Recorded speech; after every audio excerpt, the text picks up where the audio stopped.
This week we watched Caught Stealing, directed by Darren Aronofsky.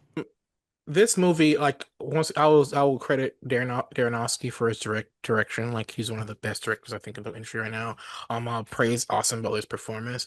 Um, but this movie, like I don't know, for the I want to say, can I say modern moviegoer? Like I guess for the modern moviegoer, I don't think they'll enjoy this movie much. There's a lot of talking and it's kind of really slow pacing with interspersed action in between.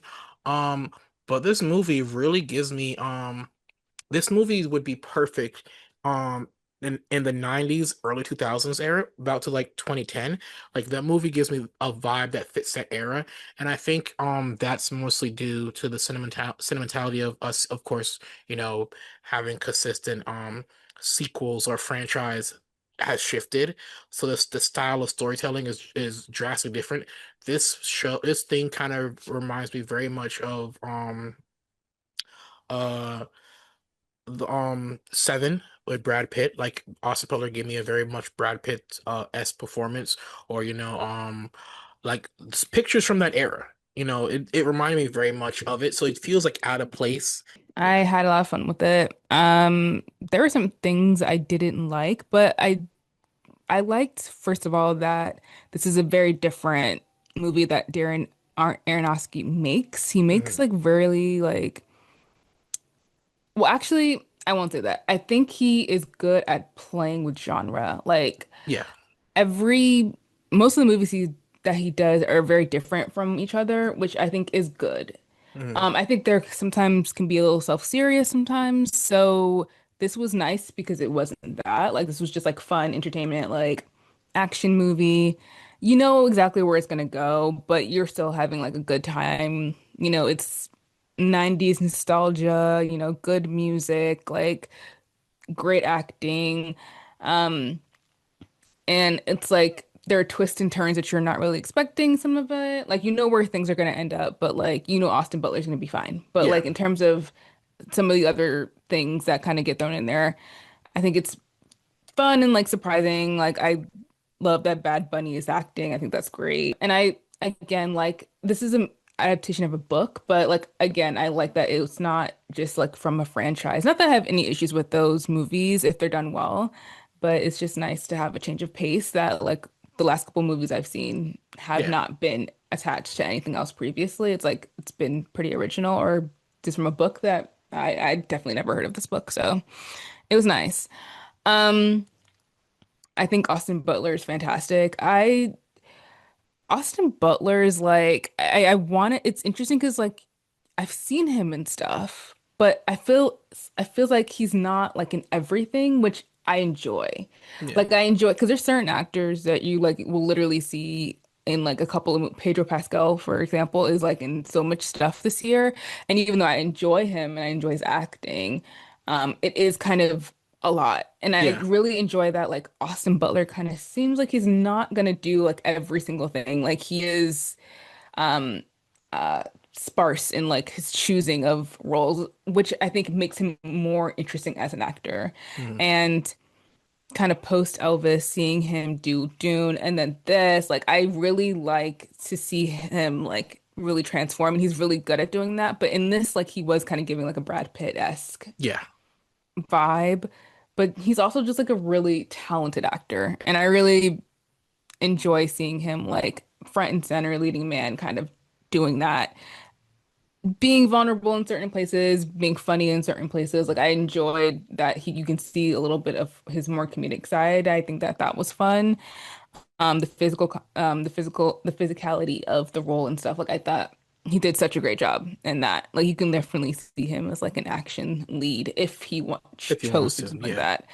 But yeah, I thought he was really good in that. And I thought all the actors were amazing. Like everyone who was in this movie, whether if they were in there for like a couple of scenes or, even just like all the supporting roles I thought were just really good. I feel like everyone kind of slotted in and did their bit and they really committed to it. And that was great. I really enjoy watching younger actors now because that's how the process used to be. We didn't just grow up instantaneously seeing big young actors instantly thrown into these big pictures, and that was it. They actually had to go through the process. They might have had one or two big budget films, but they had slowly had to grow. Like Leo was eating Gilbert Grape. Wasn't a big movie, but it did really well award season, and he was on like, uh, was it Growing Pains on TV, and then transition like all he took the steps, and it's good to see young Hollywood kind of doing the same path. I think this movie is very character driven. Like every actor got to play a character. Of course, we've seen Vincent D'Onofrio. Hopefully, I'm butchering his last name. I apologize, but AKA But we know who he is. the Yeah, Kingpin. He's a Kingpin. Kingpin. Yeah, he's You know, Kingpin. him Yeah. and Lib Shriver, another Marvel, MCU person. He was Sabretooth, in the Mm. Wolverine stuff. Oh wow, I forgot about that. They're playing like Jewish mobsters, which is hilarious. Then you got, of course, Matt Smith playing the typical British punk rocker in the 90s New York, which got to flex, got to be himself a little bit, and play a character. You got, of course, Bad Bunny, like this is the second picture he's in. You see him getting more comfortable. The movie also appeared in Puerto Rico, coinciding at the end of his 30-day residency at there. Hmm. So props for him. Regina King, multifaceted actress. Like we've us as Black people are familiar with Regina King. We know what she could do. I guess now white Hollywood is getting to know her, but she's always had a very broad range as an actress. Um, Hmm. my only thing, my biggest criticism is like the Zoe Kravitz issue. Like Yeah. the black Let's get girlfriend, into it. or the black girlfriend is only in the movie for like 10 minutes and then she's killed off screen, and then we see the body. Like I feel like that's a waste of a casting and a waste of a plot point as well. Like that part just like that's when that scene happened, I was like, that just really got me upset. First of all, let me say this. The marketing for this movie was surrounded by Austin Butler and Zoe Kravitz. Like they were pushed the most Yeah. because they are, I guess, the most popular out of them and Matt Smith, I would say, the Yeah. most popular and culturally, mainstreamly, whatever.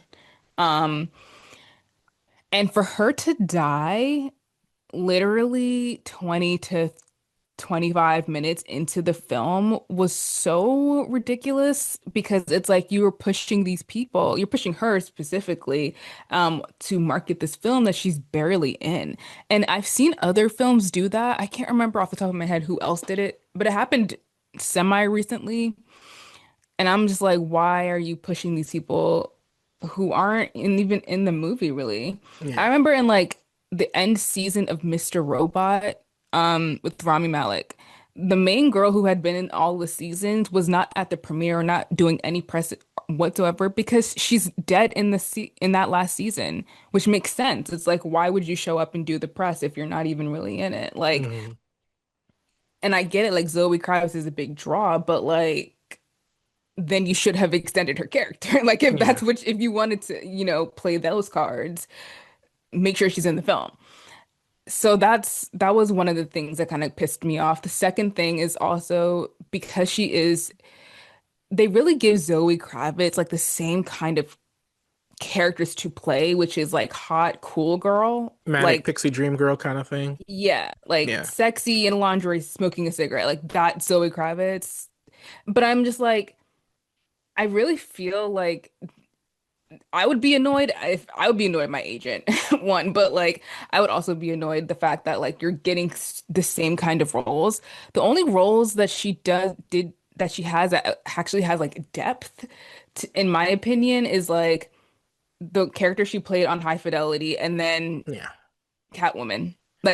Like they gave her stuff to do in that actually had more to do than just her like walking around in a sexy outfit. Like Hmm. I feel like and to me, that feels like high key disrespectful. And I mean, I'm not going to say anything about like the race stuff because Regina King is in this movie and she's a huge part of this movie. So I'm not going to be like, you don't like black women. What I'm saying is that like the role of Zoe specifically, I think is something that I'm not feeling. Like, I don't like how she's being kind of boxed into this one thing and that directors will be like, "Oh, show up in this movie, great director, you're going to work opposite like great actors, show your tits and then die." Hmm. It's like, "What?" I would be pissed off if I was her. Like I would be like, I have other skills. Like I can do other stuff. Like give me the stuff to do. But to me that's also like a Darren Aronofsky problem. the way that he depicts women is weird. Like I've had issues with this since Black Swan. He does stuff where you're just like, huh?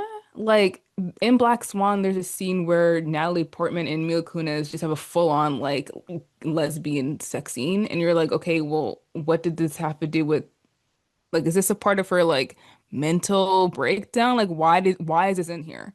And the same thing happened in Mother with Jennifer Lawrence, where you're just like, why did you put some of these scenes in here? It's like that it's giving very much like male projecting their own fantasies using these beautiful actresses to kind of play out whatever is going on in their head. And to me, it's like even the choice of Zoe Kravitz felt deliberate of just like, I just kind of want to see this hot girl do stuff with Austin Butler. Like, and then I'm just gonna kill her off. Hmm. Not even 30 minutes into the movie. Like, I can see through that. Like, that's all I'm saying. All I'm saying is I can see through that. Zoe Kravitz, and I mean, it's not a knock on her. She has that an aesthetic that works with these kind of settings. Like, of course, like you said, high fidelity. Like, she really, really works. Like aesthetically, like her mother. She really works in like '90s, early 2000s, very much grunge era. Like, Hmm. if they ever decide to redo Rent, I see her taking Rosario Dawson's role. Like that, she has that aesthetic, and it's not a problem with having that aesthetic. But if she was given like if there are a swath of movies that had that aesthetic in that style, her I'd be happy with it. It's very much Keira Knightley being really stuck in like Victorian era romance films for a long time. I felt shortchanged Yeah. because it was marketed to me that she was going to be a prominent figure in this film. So for her to die was just like, well, why did you do that? Like, I don't know. Yeah. I was not a fan of that decision at all. Top to bottom, that was not, that kind of brought the movie down for me, especially because she is just like the girlfriend who helps and then dies. Like, we know nothing about that character. Yeah. So that's pretty, I don't know, that kind of sucks. And I'm not really into it. It's not a bad. It's like if you have like 2 hours to kill and you want to watch a really good movie, yeah, Hmm. go watch this. This is not one of those I have 2 hours to kill, just go watch something. It is still a really good movie, and Yeah. especially the reveal at the end of Laura Dern being his mom is a Oh, love it. nice search. Hmm. But yeah, and it's also it and the movie like we said a while ago, it is very New York. You got Polish Russian mobsters, you got Jewish mobsters, like that Hmm. that clash of different cultures, there, which is fitting. I think Darrenowski's Polish Jewish, if I remember correctly. Yes. But so that kind of understanding of how all those cultures kind of interact in a constant basis can only come from somebody who's experienced that, and that can only come from somebody who's actually lived in New York. Because even the neighborhoods are like styled particularly different. But in New York, every like community has their own aesthetic style that you could instantly tell once you cross neighborhood borders. So, did you like that clip? Well, you can listen to the entire podcast because the 16 millimeter Film Crew podcast is available on all major podcast platforms.